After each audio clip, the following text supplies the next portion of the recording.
大家好，非常抱歉，我们有技术上的一些故障，有一点晚。呃，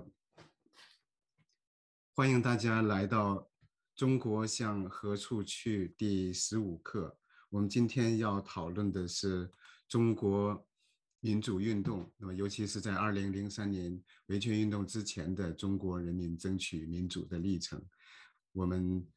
非常高兴请到著名的理论家胡平先生。那么胡平应该说是中国民主运动最重要的理论家之一。他现在是中国民主转型研究所的名誉所长，中国民主季刊的顾问。我们今天要讨论的很多历史事件，很多活动，都胡平先生都有亲身的经历、亲身的参与或者是主要的推动者。我和李安友去年我们开设的课程就叫“中国会不会民主化”，所以这是一个至今没有完成的一个事业。很多中国人已经为中国的民主付出了生命，付出了自由的代价。那么，我们就有请胡平先生，请你和李安友教授和大家打个招呼。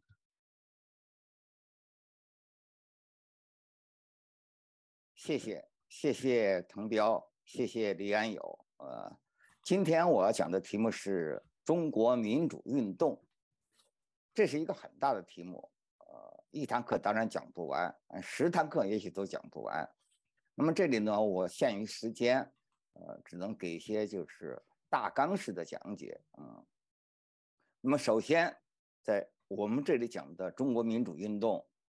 是指的1949年中共建政以来，在中国大陆发生的民主运动，尤其是在1976年毛泽东去世之后那么这么40年来，在中国发生的民主运动在这中间呢，当然有很多标志性的事件，比如说在1957年在这个所谓反右运动中，在各地都发生过这个以自由民主为诉求的一些群众的运动，其中很著名的呢，就是所谓北大的519事件、519运动。另外还有就是1976年4月5日发生在天安门广场的4·5运动。那我这里着重要讲的是在毛泽东去世之后，中国发生的民主运动，那就包括1978年年底开始在1979年一直持续到1980年年初的民主墙运动，然后紧接着就是发生在全国很多地方的大学校园的这个自由竞选运动，其中当然以北京大学的竞选运动是这个当时最引人注目然后我们还可以讲到一些，就是在86年的学潮，然后就是89民运。在64之后，我们看到在中国也出现过一些标志性的事件，比如说在90年代末期发生的阻党运动，再加上从90年代后期一直到延续到现在的维权运动还有作为维权律师这么一个群体的出现，还有在这之后64之后呢，不少地方也出现过基层人民代表的选举，有独立候选人参与的，然后还有08宪政运动，一直到2020年2月6号李文亮之死引发的一场要求言论自由的网上的运动，然后最后呢，那就是在去年11月下旬，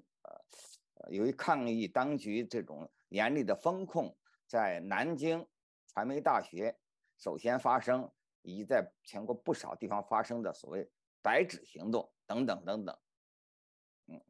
当然这些标志性的事件，他们的规模性质也都不尽相同。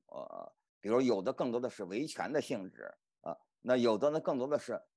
其实是一种自由化运动它并没有把民主这个当为它最重要的诉求。那么也有一些呢，就是有比较强的这种民主的诉求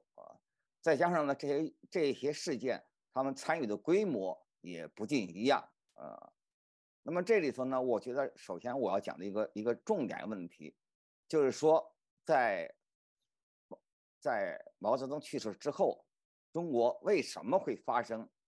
这么多的所谓这个民主运动？它产生的背景是什么？这一点我觉得是非常重要的。作为当年民主强运动的参与者和这个大学生竞选运动的参与者，我们当时这批参加者都很年轻，我们都是刚刚从极端封闭的毛泽东时代走出来，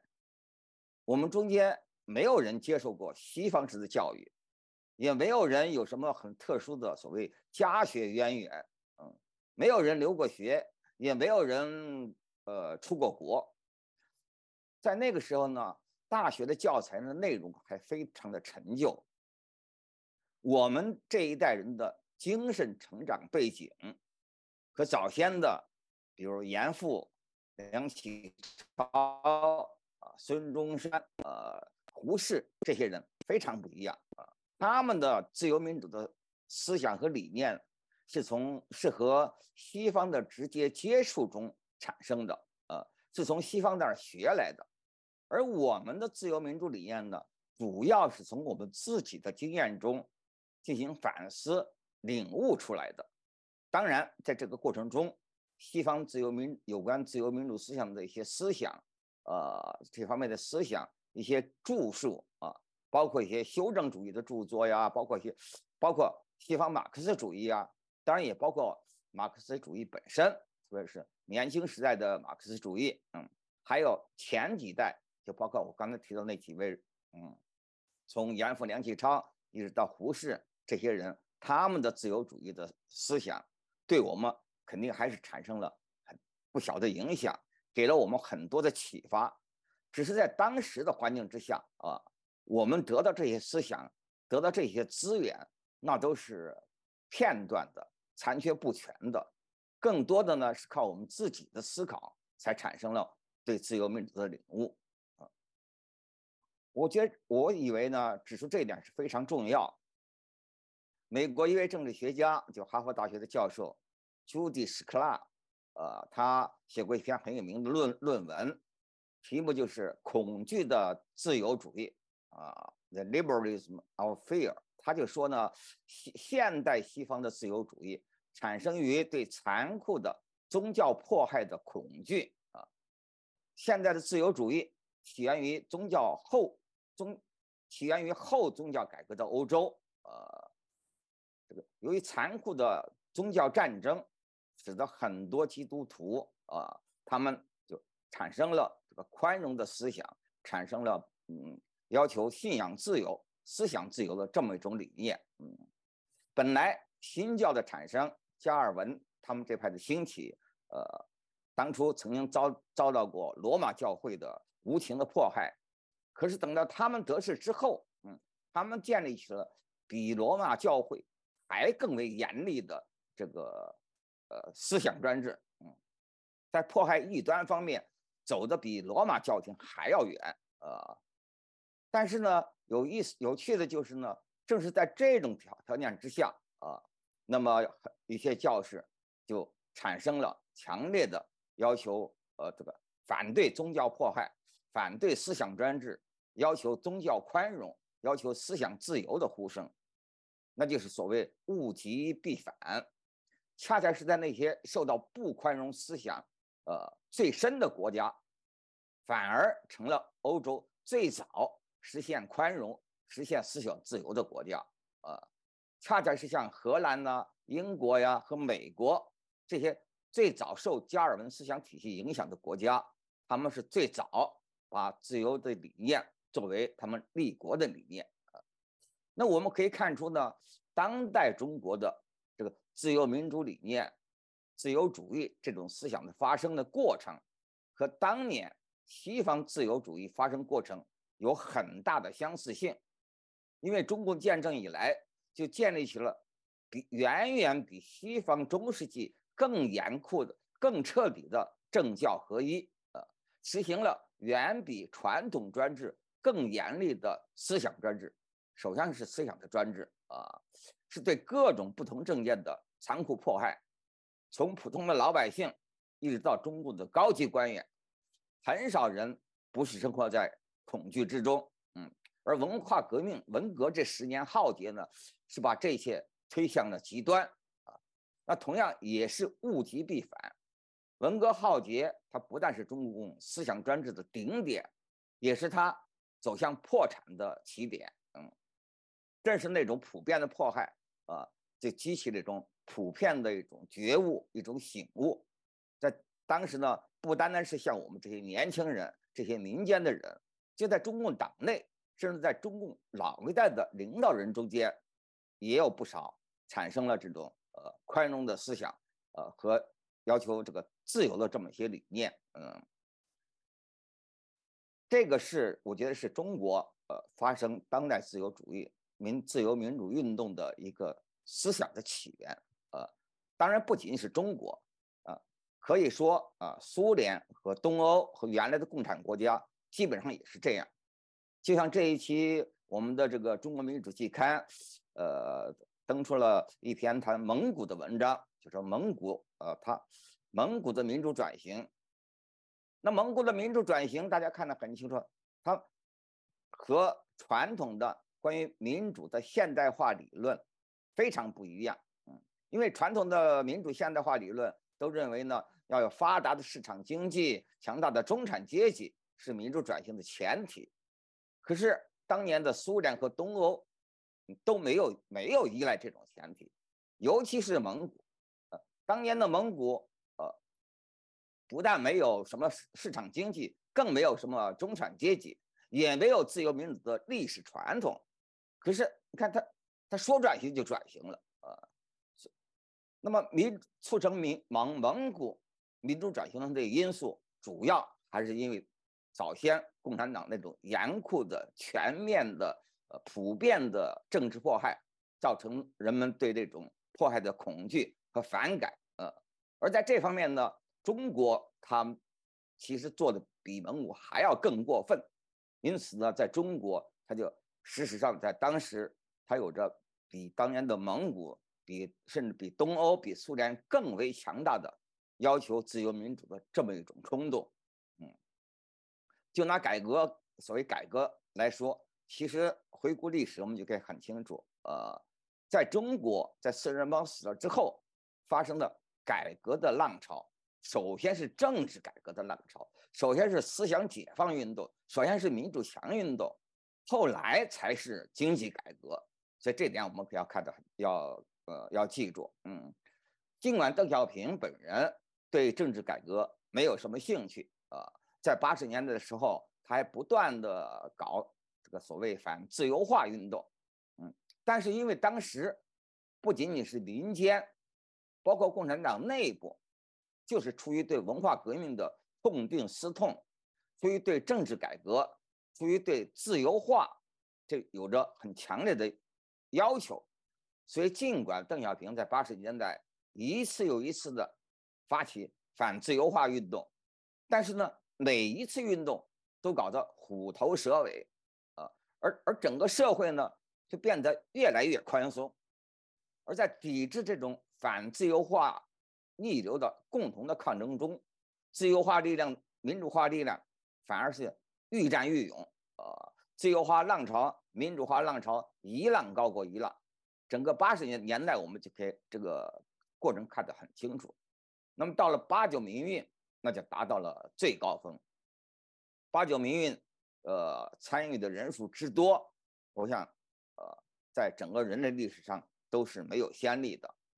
这就很有力的表明，在中国追求自由民主不仅仅是少数所谓异议人士的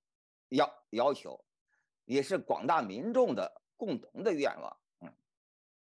那么当然非常可惜，就是89民运遭到失败，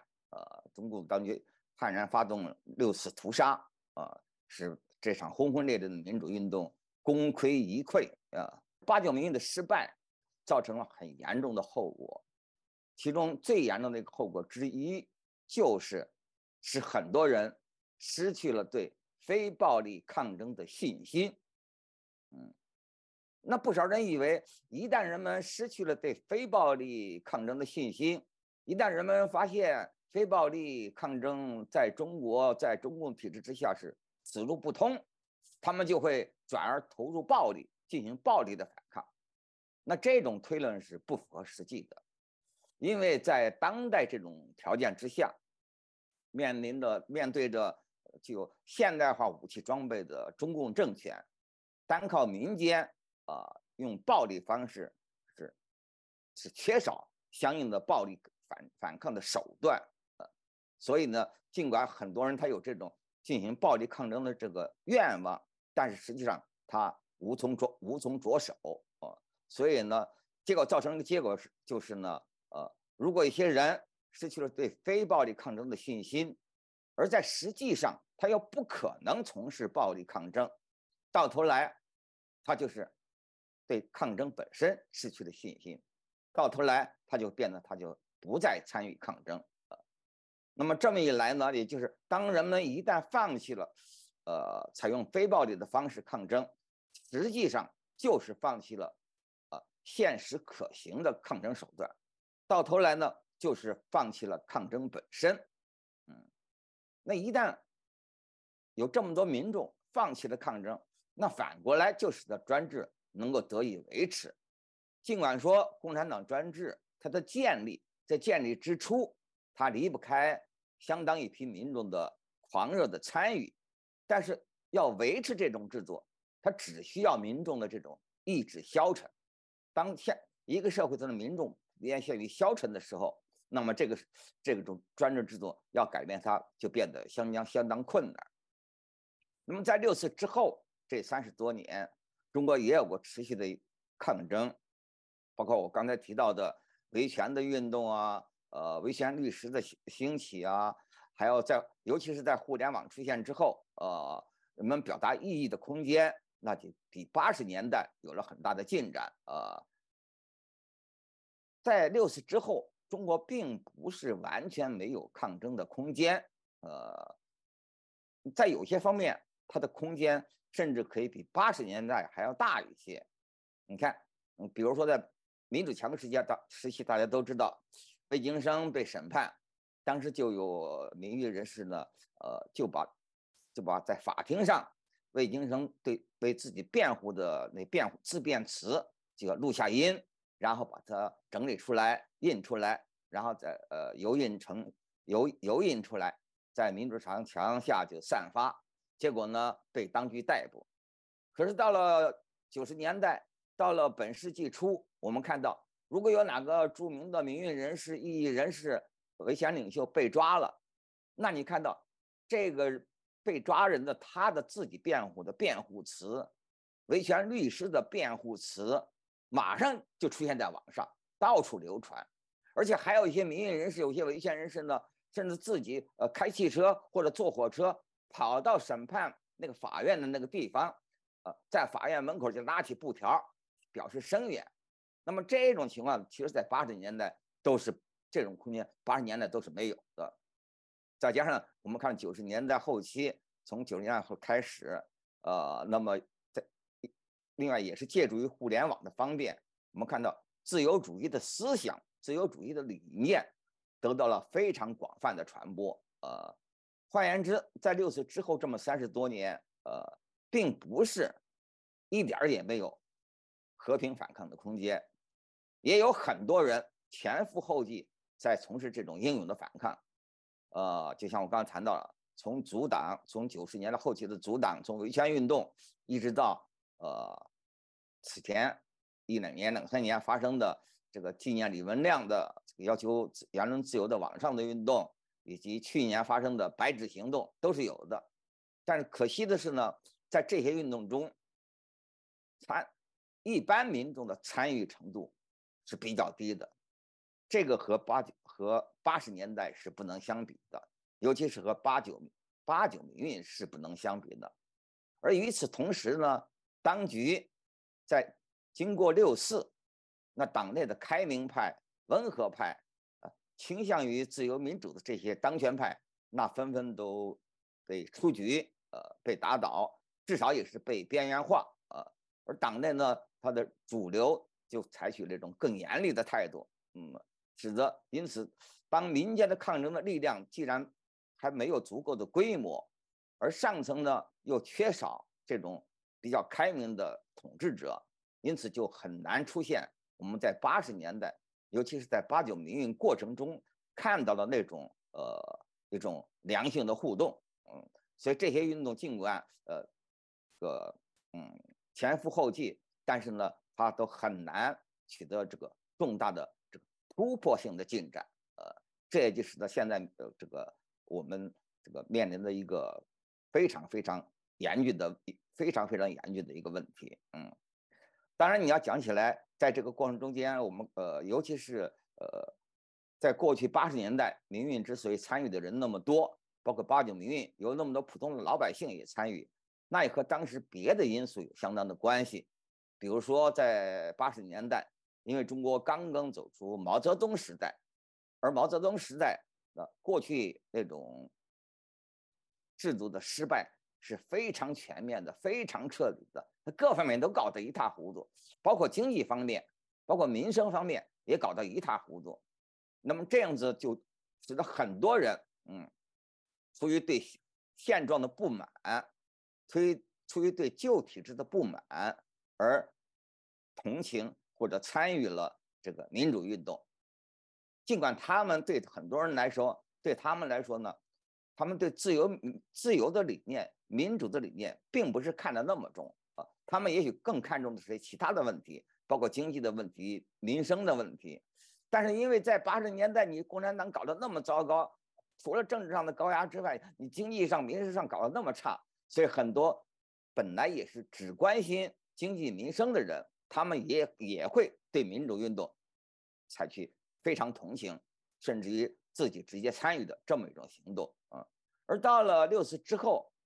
这么30多年来，中国的经济有了很大的发展，一般民众的民生有了很大的发展。那么这么一来呢，他们对现状的不满的程度就有所降低，因此呢，对于他们本来就不是把自由民主看成最重要的东西，那么他们在其他方面得到满足了，得到某种满足，那么他们关心民主运动的这种热情就会降低，也是一个方面，再加上当权者也是因为看到这几十年来中国经济的发展，他们就如果说在过去，在80年代，很多当权者对于要用武力镇压民主运动，总还是感到很理亏，感到有点心虚。那么到了现在那么当权者中这种强硬的思想，强硬的主张就变得更多了因为他们觉得我们中国就是靠了6·4屠杀稳定了局面，才有了中国的稳定，才有了中国后来的发展因此他们对于这就是现在习近平经常说的所谓制度自信就把原来一件大家都认为是种严重的罪恶，以及在6·4之后很长段时间内，中共党内都有很多人认为6·4是一件严重的错误以后再也不能这么干了。可是呢，由于这几十年别的方面的一些发展，反而使得当权派中间那种这个倾向于开明的人，倾向于政治开放的人变得更边缘化，而使得那种才认同主张高压的人越来越占据主导地位。这也就使得今天中国民主运动要出现大规模的抗争，然后造成一种这个有突破性的成就变得更加困难。这也是中国民主运动我们现在面临的一个非常严峻的一个挑战。这当然就需要我们克服这种由6·4造成的这种普遍的恐惧心理，要求我们重新建立起对非暴力抗争的信心。另外呢，能够用各种各样的方式，能够让更多的人来参与到我们的运动中间。因为非暴力抗争最关键的一点就是规模，人数多少是至关重要。那么你现在这个以中国这么大这么大的体量，那它需要参与的规模的数量也非常大。所以在这种情况之下，对于每一个关心中国自由民主前途的人，都要非常关注这个问题，就怎么样走出6·4的阴影，怎么样使更多的人重新建立起非暴力抗争的信心，怎么样让更多的一般民众也投入到非暴力的民主运动之中。这是不但关系到中国的今天，也关系到中国的未来。我想关于整个民主的运动，我大体上做这么上面的一些陈述。下面呢，我想请滕彪先生啊、李安友先生，或者其他的一些这个听众啊，